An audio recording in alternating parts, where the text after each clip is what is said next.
ফরজ গোসল কিভাবে করবেন? অনেকেরই জানা নেই ফরজ গোসলের বিষয়টি, এবং এই কারণে আমরা পবিত্র হচ্ছি না, অপবিত্র আমরা থেকে যাচ্ছি। সেই জন্য আমাদেরকে পবিত্র হওয়ার মাধ্যমটি জানা দরকার। প্রথমত আমাদেরকে যে কাজটি করতে হয় তা হলো নিয়ত করতে হবে আমাদেরকে। যেহেতু এটি একটি ফরজ গোসল, এই জন্য আপনাকে নিয়ত করে নিতে হবে।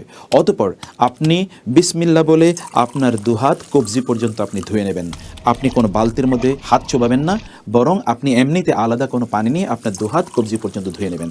অতঃপর বাম হাত দিয়ে আপনার লজ্জাস্থান খুব ভালো করে আপনি সাবান দিয়ে ধুয়ে নেবেন, এবং যত জায়গায় অপবিত্রতা লেগে আছে সবগুলো জায়গায় ভালো করে ধুয়ে নেবেন। তারপর আপনি অজু করবেন, যে অজু আপনার করা দরকার সলাতের জন্য, এবং এই ক্ষেত্রে নাক এবং আপনার গলার ভিতরে পানি দেওয়া, অর্থাৎ আপনার কুলি করা, এই দুটো জিনিস আপনাকে নিশ্চিত করতে হবে। তারপর আপনি কোষ বন্দি করে 3 বার পানি মাথায় দেবেন, এবং চুলের প্রতিটি গোড়ায় যেন পানি ঢুকে যায় এটি আপনি নিশ্চিত করবেন। তারপর 3 বার পানি দেবেন আপনার ডান দিক থেকে, এবং আপনার বাম দিকে আপনার 3 বার পানি দেবেন। এভাবে গোটা শরীরটি ধৌত করে সর্বশেষে আপনার পাটি আপনি ধুয়ে নেবেন। এর মাধ্যমে আপনার ফরজ গোসল সম্পাদিত হয়ে যাবে ইনশাআল্লাহ।